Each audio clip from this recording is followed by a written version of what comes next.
Tu veux savoir quand j'ai compris que ma vie ne m'appartenait plus? C'était un matin banal en apparence. Rien d'extraordinaire. Mais dans le silence de la cuisine, alors que je fixais mon café refroidi depuis 10 minutes, une pensée est apparue. Violente, brute. Elle ne criait pas, elle murmurait. Et c'est ce qui la rendait dangereuse. Tu n'as jamais choisi comment tu penses, pas comment tu vis, pas ce que tu fais. Non, comment tu penses. Je croyais être libre, avoir un esprit à moi. Mais chaque jour, c'étaient les mêmes boucles, les mêmes jugements, les mêmes réactions. Un message lu de travers et je m'énervais. Une attente non comblée et je sombrais. Une pensée intrusive, et ma journée entière basculait. J'étais prisonnier de moi-même, ou plutôt d'un esprit que je n'avais jamais appris à maîtriser. Et c'est là que j'ai commencé. Pas un grand bouleversement, pas une retraite au sommet d'une montagne, juste une décision discrète. Observer. Observer mes pensées comme on observe des passants à travers une vitre, sans les suivre, sans leur parler, juste les voir passer. Tu veux savoir ce que ça fait? C'est terrifiant. Parce que tu réalises que 90% de ce que tu penses n'est pas vrai, que beaucoup de tes colères sont des réflexes, que tes peurs sont des fantômes bien élevés, qu'une simple phrase peut te faire douter de ta valeur, sans aucune preuve. Je me suis surpris à noter mes pensées les plus sombres. Je ne vaux rien. Les autres me jugent. Je vais échouer. Et je les ai regardés, comme on regarde un animal blessé. Est-ce que c'était vrai? Est-ce que c'était utile? La plupart du temps, non. Tu n'es pas tes pensées. Voilà ce que j'ai compris. Tu es celui qui les entend. Et à partir du moment où tu vois cette différence, quelque chose change. Tu arrêtes de réagir automatiquement. Tu respires. Tu choisis. Et ça, personne ne peut te l'enlever.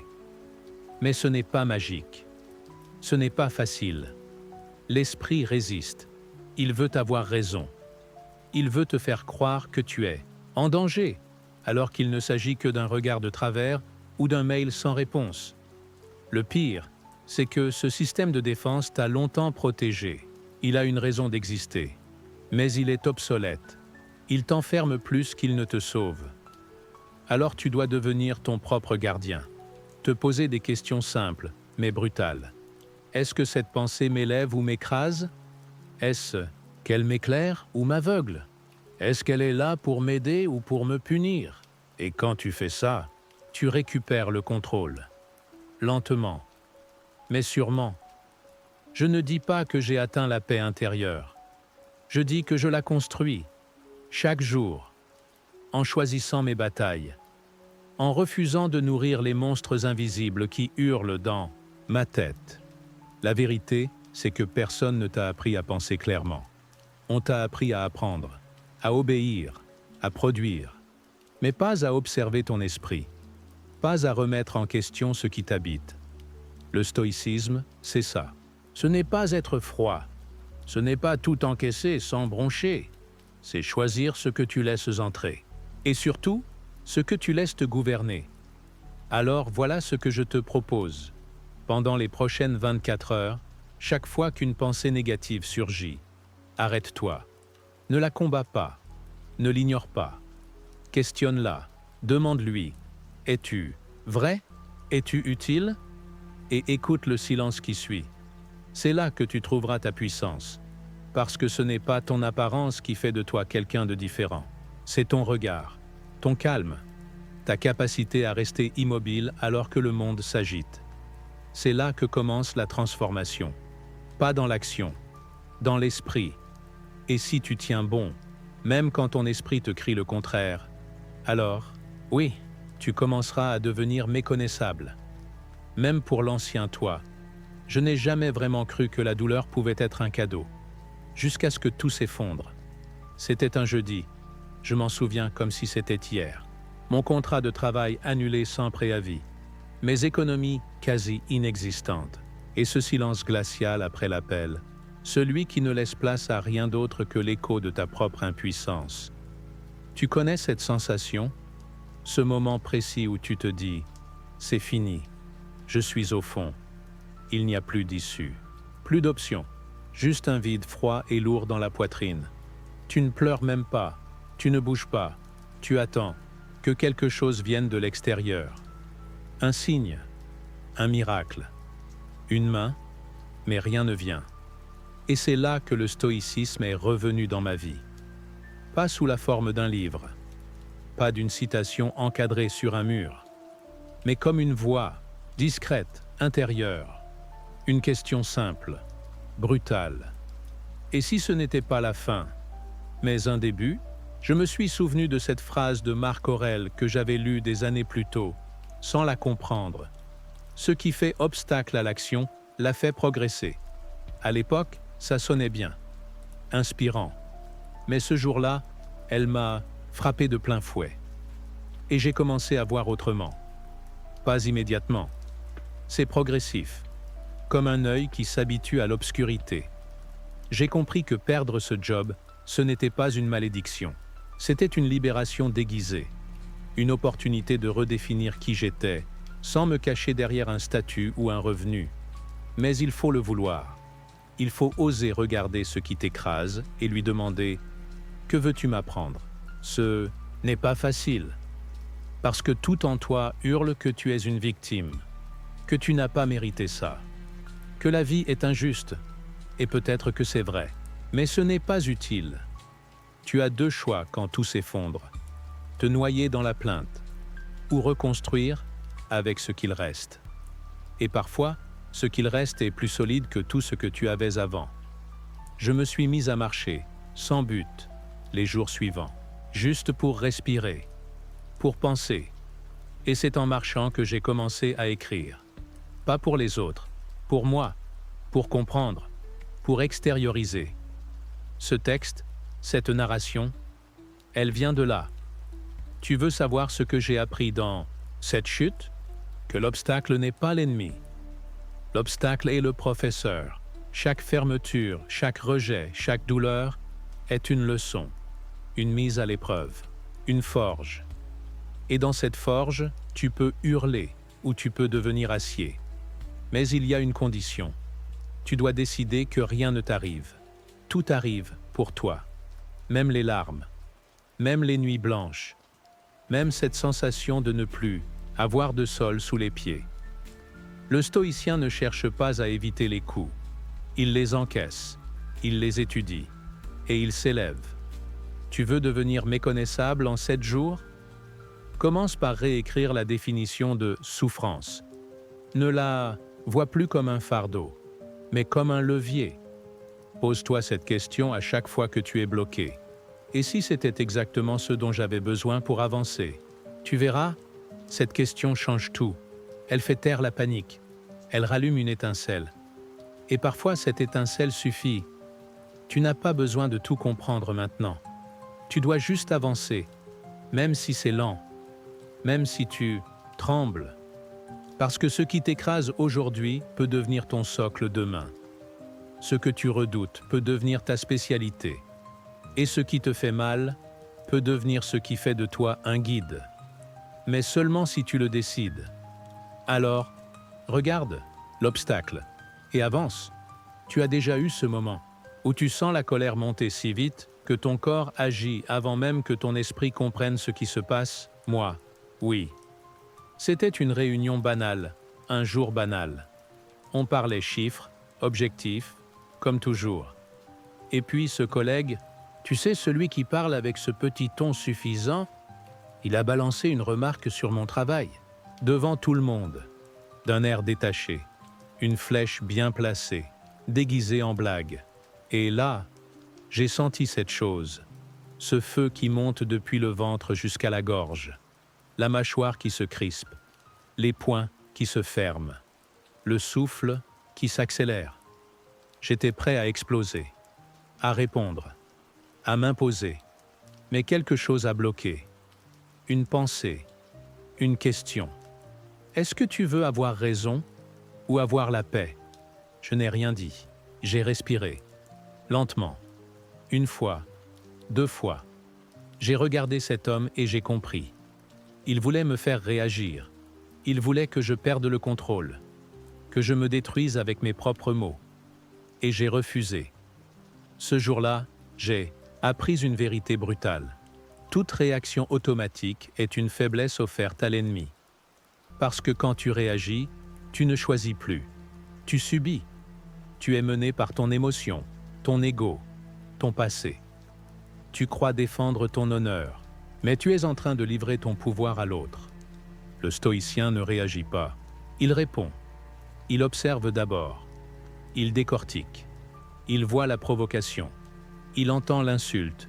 Il sent l'injustice. Mais il ne se laisse pas emporter.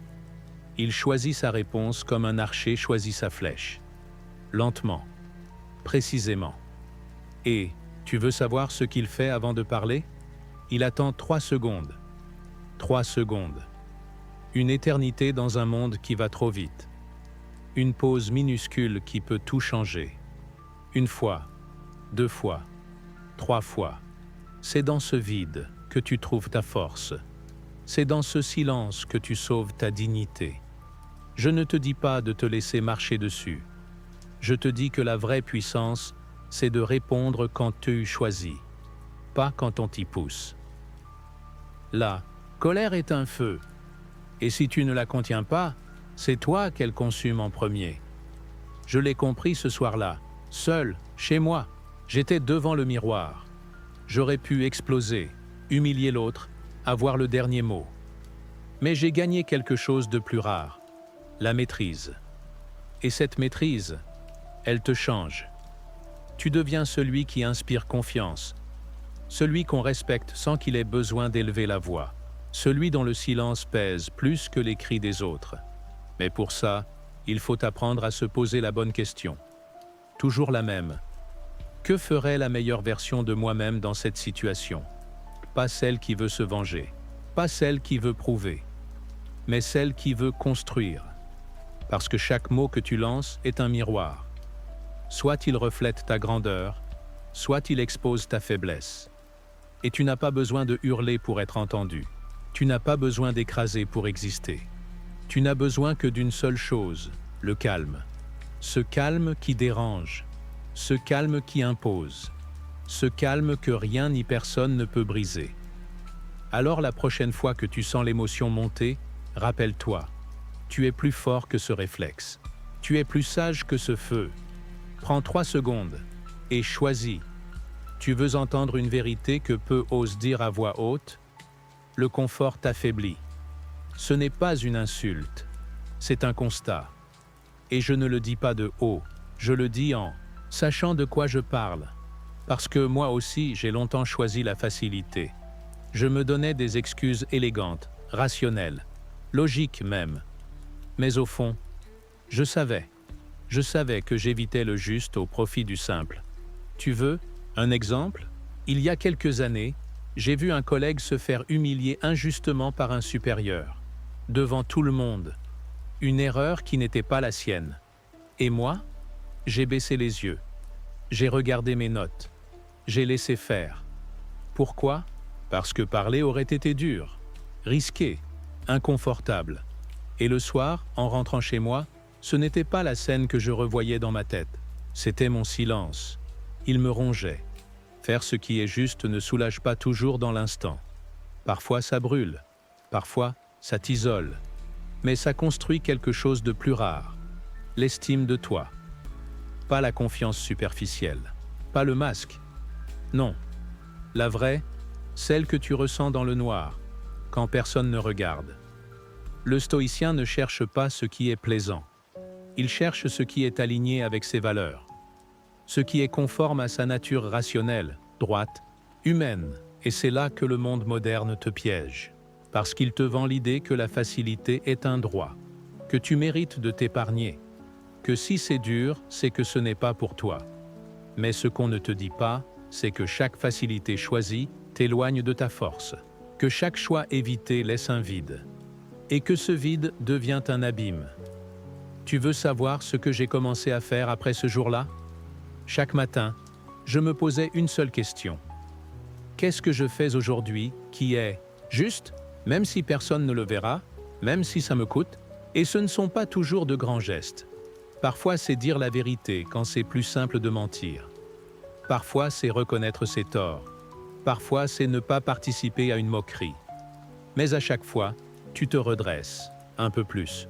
Parce que faire ce qui est juste, c'est comme forger une colonne vertébrale invisible. Et cette colonne, elle tient quand tout le reste s'effondre. Alors oui, tu perdras des opportunités. Tu ne seras pas toujours aimé. Mais tu pourras te regarder dans un miroir sans baisser les yeux. Et tu sais quoi? À long terme, c'est ça qui fait la différence. Pas ton apparence, pas ton compte en banque, pas tes diplômes, mais cette force tranquille qui dit « Je fais ce qui est juste », même quand c'est dur, surtout quand c'est dur, parce que c'est dans la difficulté que tu choisis qui tu veux être. Et si tu choisis la facilité aujourd'hui, elle te trahira demain. Mais si tu choisis ce qui est juste, elle te transformera. Un jour, j'ai regardé ma vie comme on regarde une pièce encombrée. Tu sais, ce moment où tu te rends compte que tu n'as plus d'espace, que chaque recoin est rempli d'objets, de bruit, d'obligations, et surtout, de pensées. Et la question m'a frappé. Combien de choses dans ma vie sont vraiment nécessaires? La réponse m'a fait mal. Je vivais entouré de trop. Trop de notifications, trop de sollicitations, trop de voix dans ma tête. Je confondais l'abondance avec la valeur. Mais ce n'est pas parce qu'un espace est rempli qu'il a du sens. Alors j'ai commencé un processus étrange, brutal. J'ai tout remis en question. Pas seulement les choses physiques, mais les habitudes, les relations, les pensées. Tu veux savoir ce que j'ai découvert? Que certaines personnes n'étaient dans ma vie que par inertie. Pas par amour, pas par respect, pas par alignement. Juste parce qu'elles avaient toujours été là. Et que les retirer, c'était briser une habitude, pas un lien. Pareil pour mes objets. Des vêtements que je ne portais plus, des souvenirs d'un passé que je n'étais plus, des gadgets que j'avais achetés pour combler un vide, pas pour répondre à un besoin. Et mes pensées, mon Dieu, mes pensées. C'est là que j'étais le plus encombré. Je m'inquiétais de choses que je ne contrôlais pas. Je revivais des conversations anciennes, des blessures ruminées. J'étais plein de bruit intérieur. Le stoïcien ne cherche pas à accumuler. Il cherche à se libérer. Il sait que plus tu possèdes, plus tu risques de te perdre. Alors il simplifie. Il coupe. Il clarifie. Et c'est exactement ce que j'ai fait. Pas d'un coup, mais chaque jour, je choisissais d'éliminer une chose inutile. Une habitude qui me fatiguait. Une personne qui m'épuisait. Une pensée qui m'empoisonnait. Et, tu sais quoi? À chaque fois, j'avais peur. Peur de manquer. Peur de regretter. Peur du vide. Mais le vide est un passage, pas une fin. Il y a une paix étrange qui s'installe quand tu arrêtes de te disperser. Quand tu choisis de concentrer ton énergie là où elle a un sens. Tu dors mieux. Tu penses mieux. Tu entends mieux. Parce que l'essentiel parle doucement. Et il faut du silence pour l'entendre. Aujourd'hui, je regarde autour de moi et je me sens léger. Non pas parce que je n'ai plus rien, mais parce que ce qui reste a du poids, du vrai. Je n'ai plus besoin d'autant de plus. J'ai appris la puissance du moins. Alors je te pose la question. Qu'est-ce qui encombre ta vie aujourd'hui? Qu'est-ce qui prend de la place, sans en mériter? Et si tu commençais toi aussi à faire de la place? Juste un geste, un objet, une pensée. Parce que ce n'est pas en ajoutant que tu vas te retrouver. C'est en retirant. Et parfois, c'est dans le silence que tu redeviens quelqu'un d'essentiel. Je me suis réveillé ce matin-là avec une envie brûlante de ne rien faire. Tu connais cette sensation? Ton corps est lourd, ton esprit flou. Tout te dit de rester, de repousser. Juste aujourd'hui, juste un peu. Et j'ai failli céder. Mais une pensée m'a coupé net. Et si je me laissais guider par ce que je ressens aujourd'hui, qu'est-ce que je construis vraiment? La réponse, je la connaissais. Je ne construis rien. Je gaspille. Tu vois, on vit dans une époque qui glorifie le faire selon son humeur, qui transforme chaque émotion en boussole. Mais personne ne t'explique ce que ça coûte. Parce que ce que tu ressens change. Ce que tu veux fatigue. Ce que tu redoutes grossit quand tu l'écoutes trop. Et c'est là que le stoïcisme te frappe de plein fouet. Il ne t'interdit pas de ressentir. Il te dit simplement, n'obéis pas à tout ce que tu ressens. Fais ce que tu as décidé, même si c'est pénible. Surtout si c'est pénible. Ce jour-là, j'avais une tâche simple à faire. Rien d'exceptionnel. Mais tout en moi criait « pas maintenant ». Alors j'ai pris une feuille. J'ai écrit la tâche. J'ai mis l'heure. Et je me suis dit « quoi qu'il arrive, je le fais ». Et je l'ai fait. Pas avec passion, pas avec énergie, mais avec discipline. Et une fois terminé, j'ai ressenti quelque chose de rare. Pas de la fierté, de la stabilité. Parce que le fait d'avoir agi malgré l'envie contraire m'a renforcé. Tu veux changer ta vie en 7 jours? Arrête de confondre motivation et engagement. La motivation vient de l'extérieur. Elle dépend des vidéos, des phrases inspirantes, des applaudissements. L'engagement, lui, vient de l'intérieur. Il est sourd, il est froid, il est solide et surtout, il est fiable. Tu veux avancer? Fixe-toi une chose à faire chaque jour, une seule. Mais engage-toi à la faire quoi qu'il arrive. Même si tu es fatigué, même si tu doutes, même si c'est lent, surtout si c'est lent. Parce que c'est dans les jours sans envie que tu construis la version de toi que personne ne pourra briser. J'ai compris une chose au fil du temps. Les meilleurs moments ne viennent pas quand tu as envie. Ils viennent quand tu tiens bon. Quand tu prouves à ton esprit que ce n'est pas lui qui commande, que tu n'es pas là pour fléchir au moindre inconfort. C'est ce qu'on appelle la liberté intérieure. Agir selon ta volonté, pas selon ton humeur. Et crois-moi, c'est une forme de pouvoir que très peu expérimentent. Alors demain, quand ton corps te dira « reste », quand ta tête murmurera « pas aujourd'hui », dis-lui doucement « ce n'est pas toi qui décides » et avance. Il y a une vérité qu'on fuit tous. Une vérité nue, froide, inconfortable. Tu ne peux pas grandir sans douleur. Et je ne parle pas de souffrance dramatique, de cicatrices visibles. Je parle de cette douleur subtile et intime, celle que tu ressens quand tu dois changer une habitude, quand tu dois dire non, quand tu dois affronter une partie de toi que tu caches depuis trop longtemps. La première fois que j'ai compris ça, j'étais dans une salle de sport, pas pour me muscler, pour me reconstruire. Un thérapeute m'avait dit « Tu veux guérir? Commence par bouger ». Alors j'y allais, corps faible, mental fragile, mais présent. Et ce jour-là, après un exercice ridicule en apparence, mes jambes ont lâché. Littéralement. Je me suis retrouvé au sol, haletant, le cœur cognant dans ma poitrine comme une alarme, humilié, vidé, mais j'ai tenu. Pas par fierté, par nécessité, parce que je savais, cette douleur-là, ce n'était pas la fin. C'était la naissance de quelque chose. Tu veux savoir ce qui empêche 90% des gens de changer? Ce n'est pas le manque d'envie. Ce n'est pas le manque de temps. C'est leur refus de souffrir consciemment. Parce que souffrir sans sens, ça te brise. Mais souffrir pour quelque chose, ça te forge. Les stoïciens l'avaient compris depuis longtemps. Ils ne cherchaient pas le confort. Ils ne glorifiaient pas la douleur, non. Ils l'acceptaient comme une étape. Ils savaient qu'on ne devient pas solide en fuyant ce qui pique. On devient solide en allant là où ça brûle, avec lucidité, avec courage. Et ce n'est pas spectaculaire, c'est discret. C'est dans les petites douleurs. Te lever alors que ton lit t'enlace. Dire la vérité alors que le mensonge te caresse. Recommencer alors que tu viens d'échouer. Et plus tu le fais, plus quelque chose change en toi. Tu deviens endurant. Non pas insensible, mais lucide. Tu sais que la douleur n'est pas ton ennemi, elle est ton allié. Elle te montre où tu as encore du travail, où tu te caches, où tu refuses de grandir. Alors je te pose une question simple. Quelle est la douleur que tu évites aujourd'hui?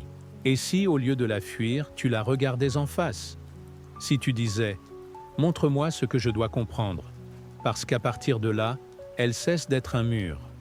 Elle devient un passage, et chaque passage traversé te rend un peu plus toi-même. Ne cherche pas l'absence de douleur. Cherche la présence de sens à travers elle, et tu verras. Ce qui te faisait peur hier deviendra ta force demain.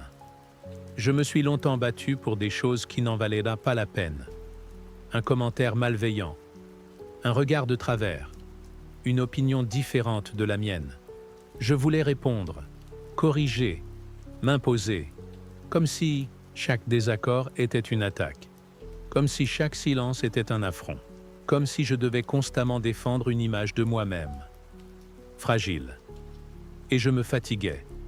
Je ne dormais plus bien.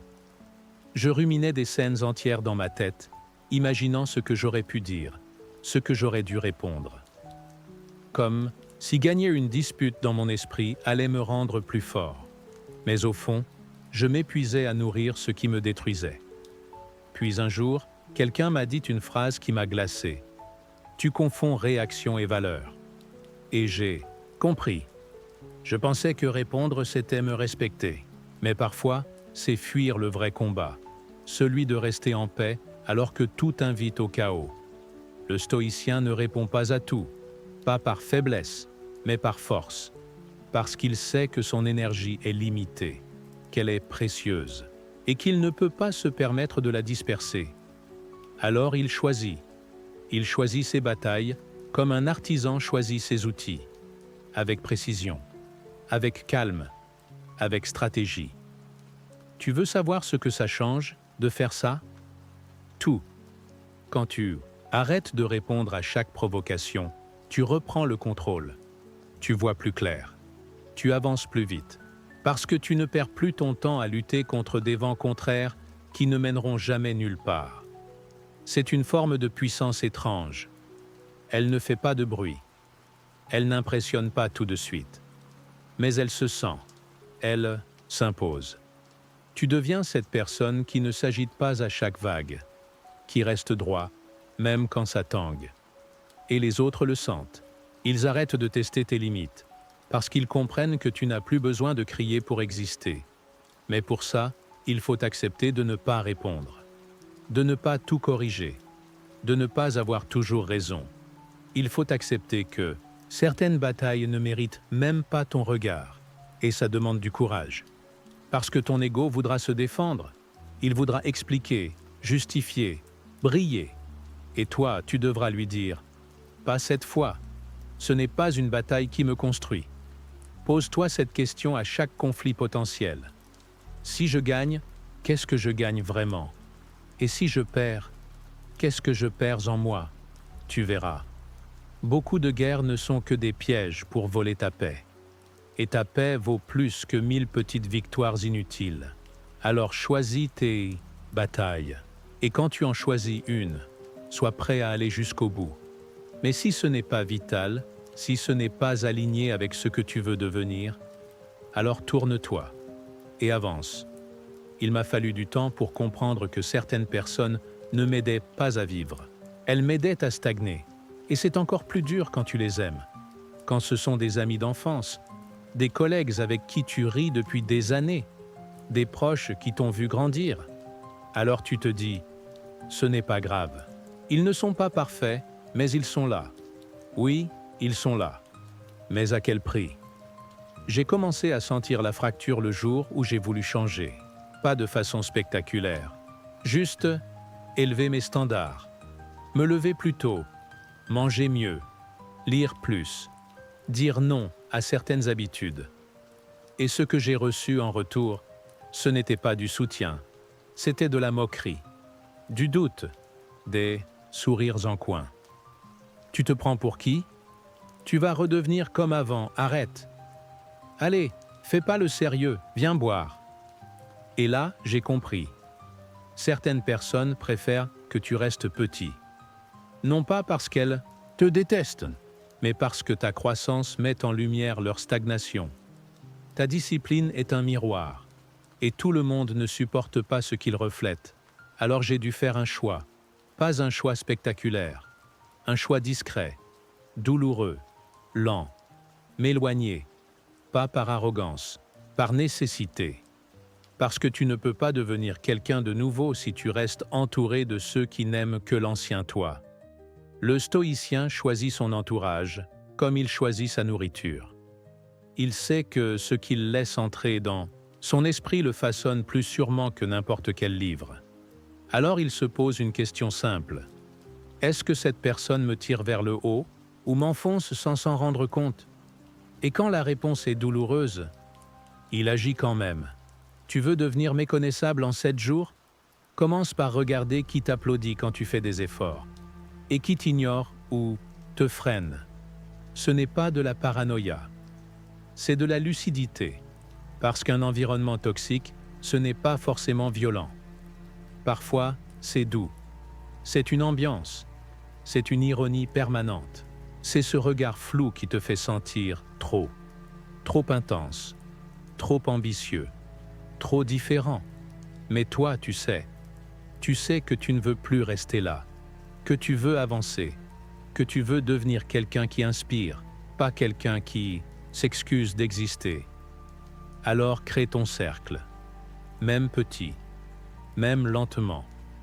Cherche des voix qui te réveillent, des regards qui te défient avec amour, des présences qui te rappellent qui tu veux être, pas seulement qui tu as été. Ce ne sera pas confortable, ce sera même parfois solitaire. Mais tu verras, cette solitude vaut mieux que 1000 présences qui t'anesthésient. Et un jour, tu te retourneras. Et tu verras que tu n'es plus seul. Tu es entouré de gens qui portent du feu dans les yeux, comme toi. Et si tu arrêtais de te préparer à devenir cette personne pour simplement la devenir maintenant? C'est cette question qui m'a frappé un soir, dans un moment de calme brutal. Je venais de terminer une journée productive, des listes de tâches cochées, des progrès visibles, mais au fond, un vide, une impression tenace de jouer, un rôle, de m'approcher de quelque chose sans jamais l'atteindre, comme si j'étais toujours en train de devenir, jamais en train d'être. Et là, j'ai compris. Je vivais avec cette phrase invisible tatouée dans ma tête. Bientôt, je serai prêt. Mais bientôt, ça devient une prison. Tu repousses ce que tu es censé incarner. Tu conditionnes ta grandeur à des circonstances, à un contexte, à un autre jour plus propice, plus clair, plus parfait. Mais ce jour n'arrive jamais. Alors j'ai tenté quelque chose. Un jeu, au début. Un test. Je me suis demandé, et si, aujourd'hui, j'agissais comme si j'étais déjà cette version de moi-même que je poursuis depuis des années? Pas dans les grands gestes, pas dans l'image, dans les choix, dans les détails. Comment cette version se lève le matin? Que lit-elle? Que tolère-t-elle? Que laisse-t-elle entrer dans son esprit, dans sa bouche, dans ses yeux? Et j'ai agi en fonction. Ce jour-là, j'ai marché différemment. Pensé différemment. Parler différemment. Pas parce que j'avais changé, mais parce que j'avais décidé d'arrêter d'attendre. Le stoïcien ne rêve pas d'être meilleur un jour. Il agit en accord avec sa nature rationnelle maintenant. Il incarne. Il ne projette pas. Il manifeste. Il vit. Et c'est une bascule mentale qui transforme tout. Parce qu'au lieu de te dire « je vais devenir quelqu'un de discipliné », tu te lèves à l'heure que cette personne respecte. Au lieu de dire « je vais être plus calme face au conflit », tu prends 3 secondes avant de répondre. Au lieu de dire « je vais arrêter de procrastiner », tu fais sans négociation. Chaque action devient un vote, un bulletin glissé dans l'urne de ton identité. Et plus tu votes pour cette version, plus elle devient réelle. C'est lent, c'est discret, mais c'est radical. Parce qu'un jour, sans t'en rendre compte, tu réalises que tu n'as plus besoin de te forcer. Tu es devenu ce que tu faisais semblant d'être. Alors je te pose une question simple. Elle peut déranger, mais elle est essentielle. Et si tu étais déjà cette personne, mais que tu l'avais juste oubliée, tu n'as pas besoin d'attendre un signe. Tu n'as pas besoin de plus d'informations. Tu n'as pas besoin de permission. Tu dois juste décider. Pas demain, pas la semaine prochaine. Maintenant, parce que le plus grand mensonge que tu crois, c'est que tu dois encore devenir, alors qu'il suffit de t'autoriser à être. Et ça, c'est le début d'une autre vie. Tu es arrivé jusqu'ici. Ce n'est pas un hasard. Ce n'est pas un simple contenu que tu as consommé. C'est un miroir. Et maintenant que tu t'y es regardé, tu ne peux plus prétendre ne pas avoir vu. Tu sais ce qui doit changer. Tu sais ce que tu fuis, ce que tu retardes, ce que tu ignores. Et tu sais surtout que ce n'est pas en accumulant plus que tu vas te transformer, c'est en incarnant. Ces 10 principes, ce ne sont pas des phrases inspirantes. Ce sont des outils, des armes silencieuses, des aiguilles qui percent les couches de mensonges que tu as empilées autour de toi. Et maintenant, il ne reste qu'une chose à faire. Agir. Pas demain, pas quand ce sera plus facile, pas quand tu te sentiras prêt, parce que la transformation ne commence pas avec une émotion, elle commence avec une décision. Regarde autour de toi. Rien ne garantit que tu aies droit à une autre semaine. Rien ne promet que la version que tu rêves de devenir existera un jour si tu continues à vivre comme celui d'hier. Mais tu peux choisir.